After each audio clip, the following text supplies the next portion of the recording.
Hello everyone, আসসালামু আলাইকুম। কি অবস্থা সবার? আশা করি প্রত্যেকে ভালো আছো এবং সুস্থ আছো।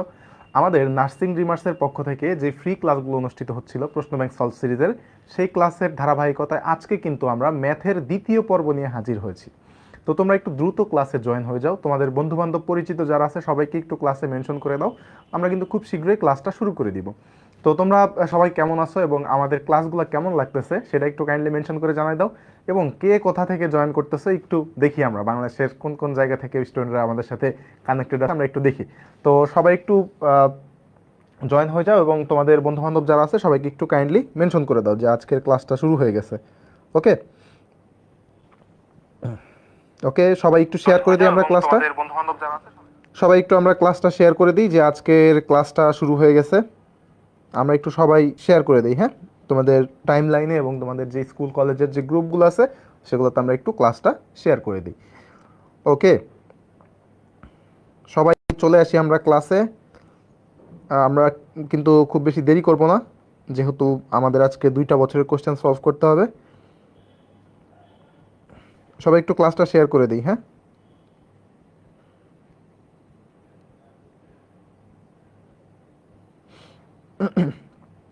তোমরা সবাই কেমন আছো? আমাদের ক্লাসগুলো কেমন লাগতেছে তোমাদের কাছে? একটু ভাইয়াকে জানাও তো যে ভাইয়া আসলে ক্লাস করার পর থেকে কি নিজেদের মধ্যে কি একটু কনফিডেন্স বিল্ড আপ হচ্ছে, নাকি কোনো পরিবর্তন পাচ্ছ না? কোনটা একটু বলো তো। ওকে, ওয়ালাইকুম আসসালাম। যারা সালাম দিচ্ছ সবাইকে ওয়ালাইকুম আসসালাম। আচ্ছা, সিলেট থেকে বলতেছে আমাদের আশরাফ, তারপরে হচ্ছে আহ, অনেকেই সিলেট থেকে দেখি, 3-4 জন। তারপর হচ্ছে বরগুনা থেকে মুনতাহা। সেরা ভাই, সব বিভাগেরই মানুষ আছে, আমি ঢাকা বিভাগের মানুষ। সবাই একটু তোমাদের বন্ধু বান্ধবকে একটু মেনশন করে দাও, হ্যাঁ। হ্যাঁ, আমি আছি, ভালো আছি মুন। আশা করি তোমরাও ভালো আছো। আহ, বলো একটু আমাদের আমাদের ক্লাসগুলো তোমাদের ঠিক কতটা হেল্প করতেছে, একটু বলো যে আসলে কোনো পরিবর্তন নিজেদের মধ্যে কি লক্ষ্য করতেছো কিনা। আচ্ছা, রাদিয়া সুলতানা বলছে আলহামদুলিল্লাহ অনেক ভালো লাগতেছে, আমি ক্লাস করার অপেক্ষায় ছিলাম। অমিত, সেরা, এটাই আমাদের প্রাপ্তি। আসলে আমরা যে এই যে ফ্রিতে তোমাদের জন্য যে এই প্রোগ্রামটা লঞ্চ করছি, বা হচ্ছে এই যে তোমাদের একটা কোশ্চেন সম্বন্ধে একটা যে আইডিয়া দিচ্ছি, তোমরা যে এই যে আগ্রহ পাচ্ছ এই জিনিসটার প্রতি, এটাই কিন্তু আসলে আমাদের উদ্দেশ্য ছিল। ওয়ালাইকুম আসসালাম ভাই, আপনার ক্লাস অনেক ভালো লাগে, থ্যাংক ইউ শিফা। ওকে, অনেক কিছু শিখেছি ভাইয়া, সেরা। তো আমরা মনে হয় আর খুব বেশি দেরি না করি, আমরা ক্লাসে যাওয়ার আগে আমাদের কিছু যে জিনিসগুলো না বললেই নয়, চলো আমরা সেই কথাগুলো একটু বলে নিই, হ্যাঁ। ওকে, দেখো আমাদের লাস্ট আওয়ার নার্সিং প্রিপারেশনের যেই কোর্সটা লঞ্চ হয়েছে, তোমরা সেই কোর্সে যারা এখনো এনরোল করো নাই এনরোল করে ফেলবে, কারণ এত কম প্রাইসে তোমরা কিন্তু এত এত সুন্দর ফিচারগুলো কিন্তু তোমরা পাবা না। সো তোমরা কিন্তু দ্রুত কোর্সে এনরোল করে ফেলবে, এবং তোমাদের নার্সিংয়ের প্রিপারেশন মানে পরীক্ষার আগের দিন পর্যন্ত আমরা আমাদের জায়গা থেকে সর্বোচ্চ চেষ্টা করব তোমাদের প্রিপারেশনটাকে একদম গুছায় দেওয়ার জন্য। ঠিক আছে? আচ্ছা, দেখো আমাদের ইংলিশ যে নোট করছিলা, তোমরা যে ইংলিশের নোট সাবমিট করছিলা, সেই ইংলিশ নোট সাবমিশনের কিন্তু আমাদের মানিক দাদা তোমাদের ইংলিশ নোট সাবমিশনের জন্য কিন্তু 3জন উইনারকে বাছাই করছে। তো দেখো তো, প্রথম যে হয়েছে আশা বিনতে ওসমান, দেখো কত সুন্দর করে নোট করছে। তো দেখো ভাই, আমি সবসময় একটা কথা বলি যে নোট করবা তোমরা নিজের জন্য। কারণ কি জানো, পরীক্ষার আগের রাতে বা হচ্ছে পরীক্ষার 2 দিন 3 দিন আগে আসলে বই পড়ে মানে সব কিছু করে কিন্তু আসলে রিভিশন দেওয়া সম্ভব হয় না। একটা অধ্যায় তুমি কতটুকু পড়বা, তুমি বই কতক্ষণ ধরে পড়বা? তো তোমার কাছে যদি তোমার নিজের লেখা একটা নোট থাকে, তুমি কিন্তু জানো এই নোটের মধ্যে কি আছে, কোন জায়গায় কি আছে, কোন পৃষ্ঠায় তুমি কি লিখছো, কোন টপিকের সাথে কোন টপিক তুমি ম্যাচ করে লিখছো। দেখবা যে 30 মিনিটের মধ্যে তুমি একটা অধ্যায় রিভিশন দিয়ে ফেলতেছো শুধুমাত্র তোমার কি নোট দেখে। তো নোট করার ক্ষেত্রে আমি প্রেফার করি যে 2-3টা কালার ইউজ করার। কারণ হচ্ছে মানে তুমি ইম্পর্টেন্ট জায়গাগুলো বুঝতে পারতেছো, মানে একই কালার দিয়ে তুমি যদি লিখো তাহলে কিন্তু তুমি আসলে বুঝবা না যে কোনটা ইম্পর্টেন্ট, কোথায় কোনটা লিখছো। তো তুমি যদি বিভিন্ন কালার ইউজ করো তাহলে কিন্তু দেখবা যে আহ, যখন একাধিক কালার ইউজ করবা, ধরো তুমি কালো কালি দিয়ে লিখতেছো, হঠাৎ করে একটা সবুজ কালির লেখা দেখলে কিন্তু তোমার ডিরেক্ট ওইখানে চোখ চলে যায়। সো এই জিনিসগুলো একটু মেনটেন করবা, হ্যাঁ, নিজের জন্য আসলে। দেখো দ্বিতীয় হয়েছে শিফা আক্তার, সেও দেখো অনেক সুন্দর করে নোট করছে এবং বিভিন্ন কালারের কালি ইউজ করছে, তার হাতের লেখাও অসাধারণ। ওকে, দেখো তারপর হচ্ছে তান তাজনিন নাহার রিমি, সে হয়েছে আমাদের ইংলিশ নোট উইনারের থার্ড হয়েছে। হ্যাঁ, ও কিন্তু অনেক সুন্দর নোট করছে।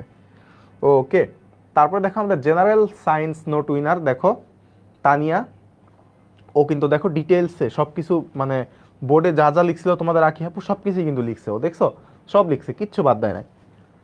আচ্ছা, সেকেন্ড হয়েছে হচ্ছে ফাউজিয়া ফারিহা, ও দেখো সুন্দর নোট করছে, ও কিন্তু মোটামুটি সব কিছু বিস্তারিত লিখছে, তাই না? আচ্ছা, তারপরে হচ্ছে থার্ড হয়েছে হচ্ছে আমাদের মুন্নি তালুকদার, ও কিন্তু বেশ সুন্দরভাবে নোট করছে। ওকে, দেখি এখন আমরা দেখবো হচ্ছে ডিপ্লোমা 2023-24 প্রশ্নটা আমরা এখন একটু সলভ করবো। চলো আমরা দেখি। দেখো কি বলছে, বার্ষিক 5% হারে 500 টাকায় 3 বছরের সরল মুনাফা। তার মানে দেখো তো ভাই আমাদের এখানে কি লাগবে, সরল মুনাফা। কি লাগবে, সরল মুনাফা। তো সরল মুনাফার ফর্মুলা তো আমরা দেখে ফেলছি, তাই না? সরল মুনাফার ফর্মুলা কি আমরা দেখছি না ভাই? সরল মুনাফার ফর্মুলা কি, যে I equal P R N. I equal কত, পি আর এন বা পি এন আর যাই বল না কেন। বার্ষিক 5% হারে 500 টাকায় 3 বছরের সরল মুনাফা কত? তাহলে দেখো তো আমাদের পি মানে কত, 500 টাকা হারে, তার মানে পি মানে হচ্ছে 500, তাহলে আমরা লিখে ফেলি 500 ইন্টু আর মানে কি রেট অফ ইন্টারেস্ট, তার মানে রেট অফ ইন্টারেস্ট বা মুনাফার হার কত 5%। 5% মানে কত, 5/100, তাই তো 100 ইন্টু এন মানে কত, কয় বছর বলছে, 3 বছর বলছে, তার মানে এন মানে কত, 3 ইয়ার্স। ওকে, তাহলে দেখো আমরা যদি কাটাকাটি করি কি থাকে এখানে ভাই, দেখো তো এখানে কত থাকবে আমাদের, এখানে 5, তাহলে 25, 3 25 কত, 75, তার মানে আমাদের কত থাকতেছে, আমাদের মুনাফাটা হবে কত, 75 টাকা। ওকে, সুন্দর ম্যাথ, সহজ ম্যাথ, এগুলো দেখো পরীক্ষা আসছে। দেখো এখানে বলছে এত ইকুয়াল 16 হলে এক্স এর মান কত। তাহলে দেখো তো ভাই এত ইকুয়াল যদি 16 হয় তাহলে বলছে আমাদের এক্স এর মান কত। ভাই এটা আমরা ডিরেক্টলি কি করব, অপশন টেস্ট করব। কেমনে অপশন টেস্ট করব, দেখো এখানে আমাদের একটু ভুল আছে মনে হয়। হ্যাঁ, এখানে আমাদের একটা অপশন হবে হচ্ছে 8, এই অপশনটা এটা না থেকে আমাদের হবে কত, 8।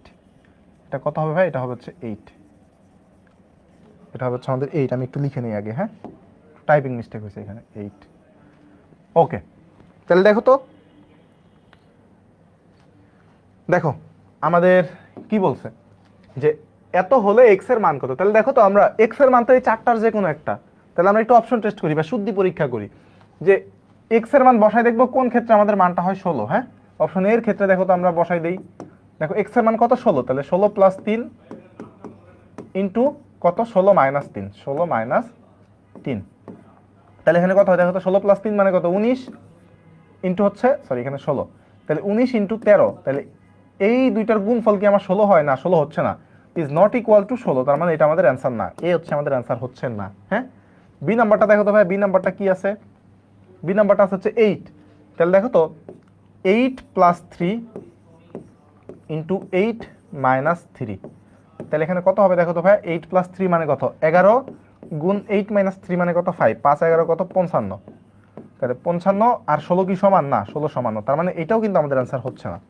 সি নাম্বার আছে কত, 5, সি নাম্বার আছে হচ্ছে 5, তাহলে দেখো তো 5 + 3 ইন্টু 5 - 3, তাহলে দেখো তো এখানে কত হবে ভাই, 5 + 3 মানে কত, 8, 5 - 3 মানে কত, 2, তাহলে 8 দুগুণা কত, 16, তার মানে দেখো 16 কিন্তু হয়েছে, তার মানে সি নাম্বারটাই হচ্ছে আমাদের এই ম্যাথের অ্যান্সার। বুঝছো অপশন টেস্ট কেমনে করতে হয়, অপশন টেস্ট করতে হবে কেমনে, বুঝতে পারছো সবাই? এক্স্যাক্টলি 5 হবে। অপশন টেস্ট কেমনে পড়বো বুঝছো সবাই? অপশন টেস্টের কনসেপ্টটা কি ক্লিয়ার সবার কাছে?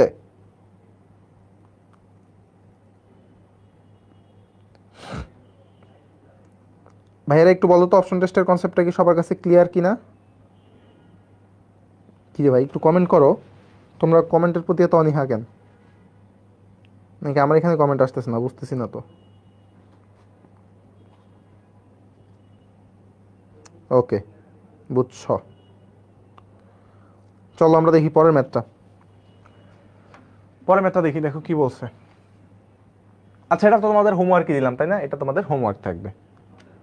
আচ্ছা দেখো, এ প্লাস বি হোল স্কোয়ারের সূত্র কোনটি, এটা একটু সবাই কমেন্ট করো তো ভাই, এটা একটু সবাই কমেন্ট করো। এটা এটা কত হবে, এ বি সি না ডি হবে বলো, এটা কত হবে? এটা কত হবে একটু বলো।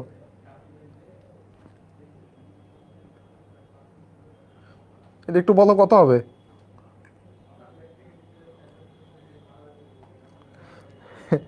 দেখছো নার্সিং এ কি সহজ ম্যাথ আসে। হ্যাঁ, কি ম্যাথ আসে এগুলো দেখছো।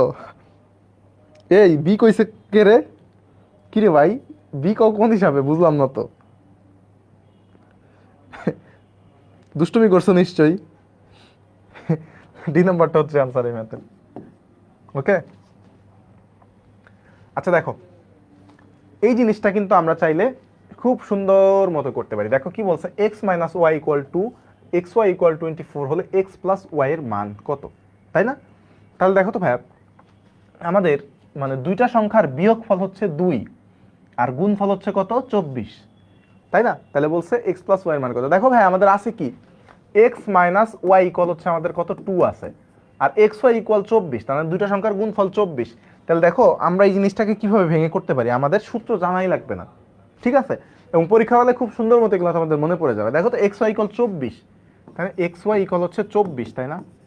তাহলে 24 মানে আমি কত লিখতে পারি, দেখো তো 24 রে কত ভাবে কোন সংখ্যাগুলো গুণ করলে 24 হয়, দেখো 1 আর 24 গুণ করলে 24 হয়, কিন্তু এই 1 আর 24-এর বিয়োগফল কি 2 হচ্ছে আমাদের এখানে, না, তার মানে দুটা কিন্তু অ্যাকসেপ্টেবল না। হ্যাঁ, আচ্ছা,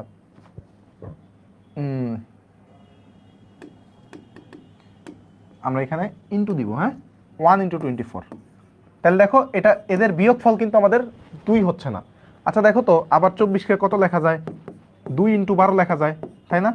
তাহলে দেখো তো এদের বিয়োগফল কি আমার 2 হচ্ছে, 12 আর 2 এর বিয়োগফল তো 2 না, তার মানে এটা হচ্ছে না।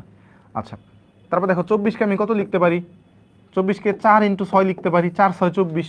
দেখো এই 4 আর 6 এর বিয়োগফল কিন্তু 2 হচ্ছে, তার মানে কিন্তু দেখো আমি কিন্তু আমার শর্ত ফিল আপ করে ফেলছি। তার মানে 4 আর 6 এর যোগ মানে গুণফল 24 এবং 4 আর 6 এর বিয়োগফল 2। তার মানে আমি বলতে পারি এক্স ইকুয়াল হচ্ছে কত, 6, এবং ওয়াই ইকুয়াল হচ্ছে আমাদের 4। তাহলে দেখো এখন তোমাকে বলছে এক্স প্লাস ওয়াই এর মান নির্ণয় করো। তাহলে সুতরাং এক্স প্লাস ওয়াই ইকুয়াল কত হবে, 6 প্লাস 4 ইকুয়াল হচ্ছে 10।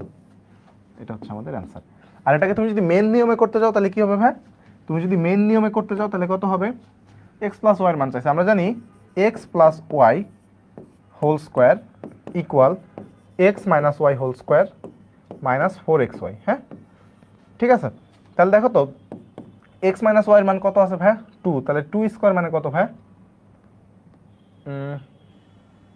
2 স্কোয়ার মাইনাস হচ্ছে, সরি এখানে প্লাস হবে, হ্যাঁ প্লাস, প্লাস হচ্ছে কত 24, 4 ইন্টু 24 মানে কত বলতো ভাই, 96। তাহলে দেখো তো এখানে কত হবে আমাদের 100।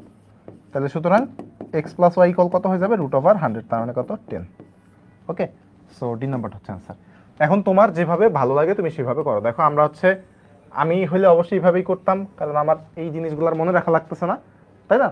সো তোমার যেভাবে সুবিধা মনে হয় তুমি সেভাবে করো। আচ্ছা, অপ্রকৃত ভগ্নাংশ, নিচের কোনটি অপ্রকৃত ভগ্নাংশ?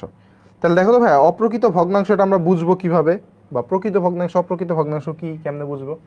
দেখো, প্রকৃত ভগ্নাংশ, প্রকৃত ভগ্নাংশ, প্রকৃত ভগ্নাংশ কি ভাই বলো তো? আমাদের ভগ্নাংশের কি থাকে, আমাদের ভগ্নাংশের একটা হর থাকে, একটা লব থাকে। আমরা উপরেরটাকে বলি লব আর নিচেরটাকে বলি হর। তাহলে প্রকৃত ভগ্নাংশ মানে কি, প্রকৃত ভগ্নাংশ হচ্ছে আমাদের হর কি থাকে, হর থাকে ছোট, সরি লব থাকে ছোট, হর থাকে বড়। তাহলে লব, কি লিখলাম, তাহলে প্রকৃত ভগ্নাংশে কি হয়, হর গ্রেটার দেন কি হবে, লব হবে। হ্যাঁ, হর গ্রেটার দেন লব। যেমন দেখো হর গ্রেটার দেন লব মানে কি, নিচেরটা বড় থাকবে উপরেরটা ছোট থাকবে। যেমন আমি যদি বলি হচ্ছে 1/6 বা 2/5, এগুলো কি ভাই প্রকৃত ভগ্নাংশ। আর অপ্রকৃত ভগ্নাংশ কি, অপ্রকৃত ভগ্নাংশ, অপ্রকৃত ভগ্নাংশ, অপ্রকৃত ভগ্নাংশটা কি বলতো ভাই, অপ্রকৃত ভগ্নাংশ হচ্ছে লব বড় থাকে, অর্থাৎ উপরেরটা বড় থাকে, লব গ্রেটার দেন হর। তাহলে লব গ্রেটার দেন হর থাকে কখন বলতো ভাই, অপ্রকৃত ভগ্নাংশের ক্ষেত্রে। যেমন দেখো আমি যদি বলি 5/2, এখানে দেখো লব বড় হর ছোট, তার মানে এটা একটা অপ্রকৃত ভগ্নাংশ। বা আমি যদি বলি হচ্ছে 6/4, এটা কি একটা অপ্রকৃত ভগ্নাংশ। ওকে, তাহলে দেখো তো ভাই এখন আমাদের কোশ্চেনে কি আছে, নিচের কোনটি অপ্রকৃত ভগ্নাংশ। তোমরা একটু কমেন্ট করে জানাও তো কোনটা উত্তর হবে, নিচের কোনটি অপ্রকৃত ভগ্নাংশ, কোনটা উত্তর হবে বলো। সাবাস, তোমরা আমার আগে অ্যান্সার দিয়ে ফেলতেছো। তার মানে অপ্রকৃত ভগ্নাংশ কোনটা হবে? হর ছোট লব বড়। এক্স্যাক্টলি, তার মানে ডি নাম্বারটা হচ্ছে আমাদের এই ম্যাথের অ্যান্সার। ওকে, চলো আমরা পরের ম্যাথটায় যাই। দেখো কি বলছে, পিতা ও পুত্রের বর্তমান বয়সের অনুপাত 9:3, তাদের বয়সের সমষ্টি হচ্ছে 60 বছর। তাহলে পুত্রের বর্তমান বয়স কত? তাহলে আমরা দেখো পিতা এবং পুত্রের বয়সের অনুপাত কত? 9:3। তার মানে আমরা পিতা ও পুত্রের বর্তমান বয়সের অনুপাত, পিতা ও পুত্রের বর্তমান বয়সের অনুপাত, পিতা ও পুত্রের বর্তমান বয়স, বর্তমান বয়স আমরা ধরে নেই 9x ও 3x। হ্যাঁ, বর্তমান বয়স ধরে নেই 9x ও 3x। ওকে, তাহলে তাদের মোট বয়স কত? তাহলে সুতরাং মোট বয়স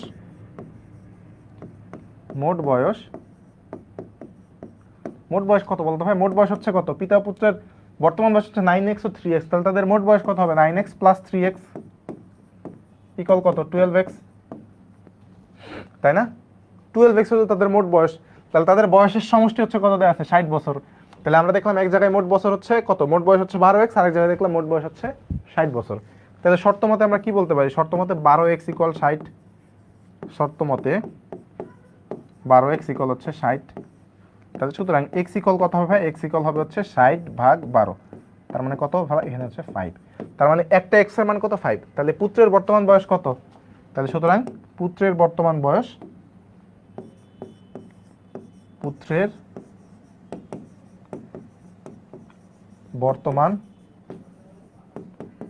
বর্তমান বয়স ইকুয়াল কত বলতে হবে? পুত্রের বর্তমান বয়স হচ্ছে আমাদের কত? 3x, তাই না? বলছিলাম 3x, তার মানে কত? x এর মান হচ্ছে 5। তাহলে 3 ইন্টু 5 মানে কত? আমাদের 15 বছর। 15 বছর। তাহলে তোমরা একটু কমেন্টে জানাও দাও তো পিতার বর্তমান বয়স কত?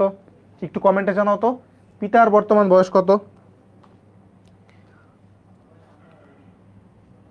হ্যাঁ, এসব তো মুখে মুখে বলা যাচ্ছে ভাই। তুমি যেটা মুখে মুখে পারতেছো, অন্য হয়তো বা অনেকে নাও পারতে পারে। সো যার কারণে জিনিসগুলোকে একটু ভেঙে ভেঙে ব্যাখ্যা করা। ওকে, বলো।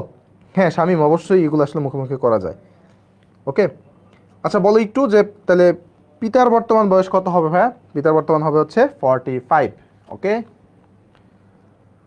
আচ্ছা ত্রিভুজের তিন তিন বাহুর দৈর্ঘ্যের সমষ্টিকে কি বলে? এটা একটু সবাই বলো তো। ত্রিভুজ ক্ষেত্র, ক্ষেত্রফল, উচ্চতা, পরিসীমা, কোনটা হবে অ্যান্সার বলো? ত্রিভুজের তিন বাহুর দৈর্ঘ্যের সমষ্টিকে কি বলে? কি বলে বলো? বলো, ত্রিভুজের তিন বাহুর দৈর্ঘ্যের সমষ্টিকে কি বলে?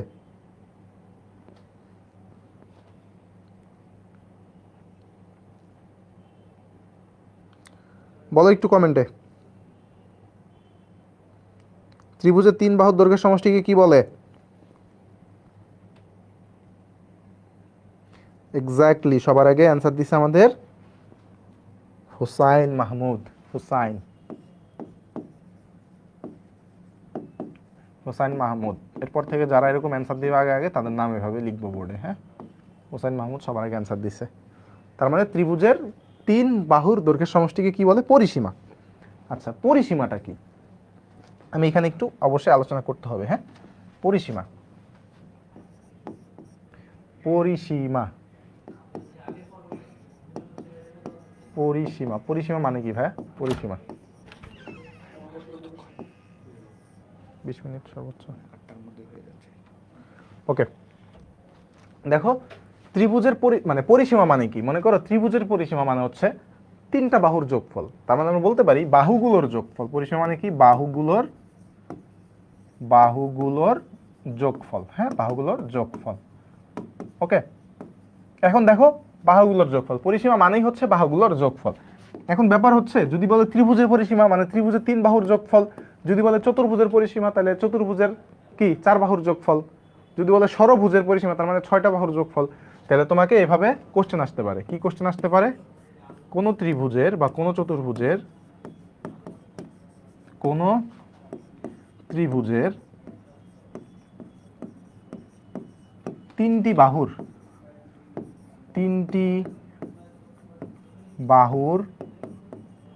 দৈর্ঘ্য 3, 6 ও কত 7 সেন্টিমিটার হলে ত্রিভুজের পরিসীমা কত? ত্রিভুজটির পরিসীমা কত? ত্রিভুজটির পরিসীমা কত? ত্রিভুজটির পরিসীমা কত? ত্রিভুজটির পরিসীমা কত? তাহলে দেখো তো, 3 বাহুর দৈর্ঘ্য আমাদের কত বলছে? 3, 6, 7। তার মানে এদের পরিসীমা কত হবে? হ্যাঁ, 3টার যোগফল।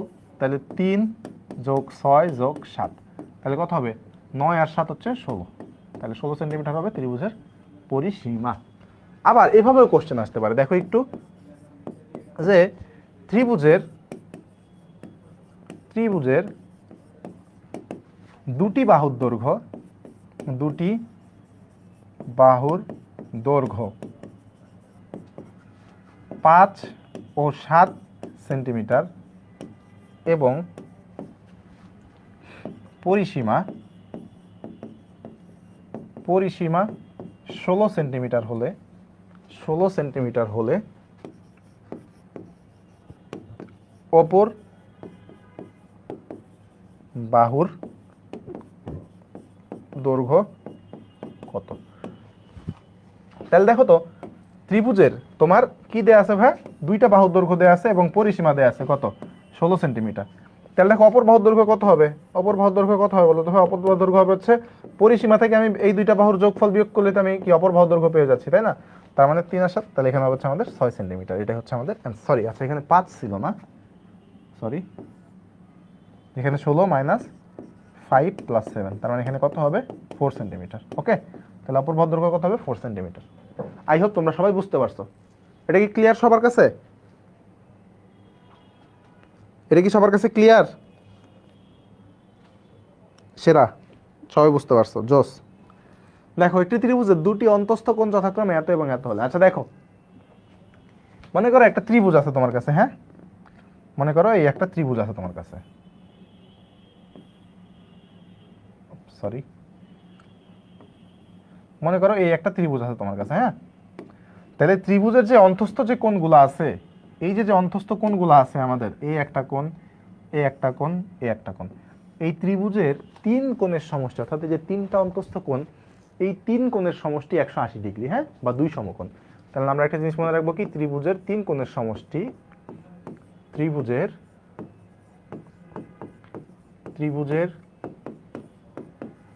3 কোণের সমষ্টি, ত্রিভুজের 3 কোণের সমষ্টি কত? 2 সমকোণ, 2 সমকোণ বা কত? 180 ডিগ্রি, হ্যাঁ, 180 ডিগ্রি।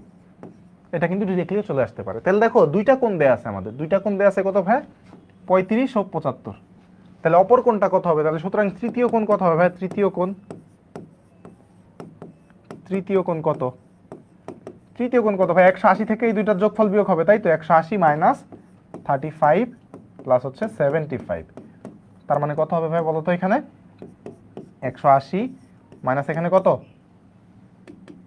180 মাইনাস কত? এখানে 110, তার মানে কত? এখানে 70 ডিগ্রি। তার মানে অ্যান্সার হচ্ছে আমাদের 70 ডিগ্রি। ওকে, আই হোপ তোমরা বুঝতে পারছো। আচ্ছা দেখো, আমাদের লাস্ট আওয়ার যেই প্রিপারেশনটা আছে, নার্সিং প্রিপারেশনটা আছে, তোমরা এখানে দেখো আমরা কিন্তু কোশ্চেন সলভ করতেছি, রাইট? আমরা কিন্তু এখানে কোশ্চেন সলভ করতেছি। ওইখানে কিন্তু আমরা এইভাবে কোশ্চেন সলভ করব না। আমরা কিন্তু কি একটা অধ্যায় ধরে টাইপ ওয়াইজ আমরা একটা অধ্যায়কে যত ধরনের ম্যাথ আসতে পারে সব ম্যাথ কিন্তু আমরা কভার করব। কোশ্চেনও সলভ করব, বাট এইভাবে মানে ডিরেক্ট কোশ্চেন সলভ করব। আমরা একটা টপিক আলোচনা করব, যেমন ধরো আমি হচ্ছে ধরো কি বলে, শতকরার হচ্ছে একটা টাইপ ধরলাম যে শতকরায় প্রকাশ বা শতকরা লাভ ক্ষতি, এই টাইপের আন্ডারে যত ম্যাথ আছে সবগুলো করব।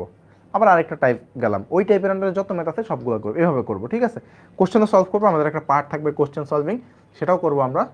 সো তোমরা এখনও যারা ভর্তি হও নাই, তোমরা ভর্তি হয়ে যাও। আমি কথা দিচ্ছি তোমরা হতাশ হবা না, তোমরা সেরা সার্ভিসটা পাবা। ওকে, সো বলো, বই কবে থেকে দেওয়া হবে? বই আমাদের প্রেসে যাবে খুব শীঘ্রই, তোমাদের ক্লাস শুরুর মধ্যেই আশা করি আমরা বইটা তোমাদের হাতে ডেলিভারি করতে পারবো ইনশাল্লাহ। বলো, আজকের ক্লাসে এ পর্যন্ত যতটুকু বলা হয়েছে সব কি ক্লিয়ার কিনা? যতটুকু পড়াইছি সব কি ক্লিয়ার কিনা? সবাই একটু জানাও আমাকে। সবাই একটু আমাকে একটু কাইন্ডলি জানাও যে সব কিছু কি ক্লিয়ার কি না। যারা ছিলা ক্লাসে একটু সবাই জানি যে ক্লিয়ার কিনা। ভাইয়া পিডিএফ কোথায় পাবো? পিডিএফ পেয়ে যাবো আমাদের যে একটা সম্ভবত গ্রুপ আছে, ওই গ্রুপে পিডিএফটা পেয়ে যাবে। ঠিক আছে, আলহামদুলিল্লাহ ক্লাসটা খুব ভালো লাগলো। আচ্ছা ভাই কোশ্চেনগুলো সুন্দর করে বুঝেছে, থ্যাংক ইউ। তোমরা কিন্তু অবশ্যই, আচ্ছা শর্মি কিন্তু ভর্তি হয়ে গেছে, ওকে। তোমরা কিন্তু অবশ্যই আমাদের গ্রুপে কি করবা বলো তো, রিভিউ দিবা, তোমার নোট সাবমিট করবো, আমি কিন্তু প্রত্যেকের নোট দেখবো। গত ক্লাসের সময় যেমন নোট তোমাদের প্রত্যেকের নোট দেখছিলাম একদম, এবং সবার নোটেই কমেন্ট করছিলাম, আমার যতটুকু মনে পড়ে দুই একটা বাদ যাইতে পারে। আর এই তো তোমরা হচ্ছে নোট সাবমিট করে কিন্তু আমাদের কি জিতে নিবা বলো তো, ডায়েরি এবং হচ্ছে আমাদের টি শার্টটা তোমরা জিতে নিবা। এবং তোমাদের নেক্সট ক্লাসটা হবে কি বলতো ভাই, নেক্সট ক্লাসটা নেবে তোমাদের আখি আপু, আস্ক ইওর মেন্টর যেই সেশনটা হয় তোমাদের, সেই সেশন হবে। হ্যাঁ, তো তোমরা আমাদের টপ 3 কিন্তু নোট পেয়ে যাচ্ছ, সরি গিফট পেয়ে যাচ্ছ, তোমরা সবাই এটা জানো। তোমাদের আজকের ক্লাসে থাকার জন্য প্রত্যেককে ধন্যবাদ। তোমরা কিন্তু অবশ্যই নোট সাবমিট করবে এবং তোমরা তোমাদের কাঙ্ক্ষিত পুরস্কার জিতে নিবা। সবাই ভালো থাকো, সুস্থ থাকো, আল্লাহ হাফেজ।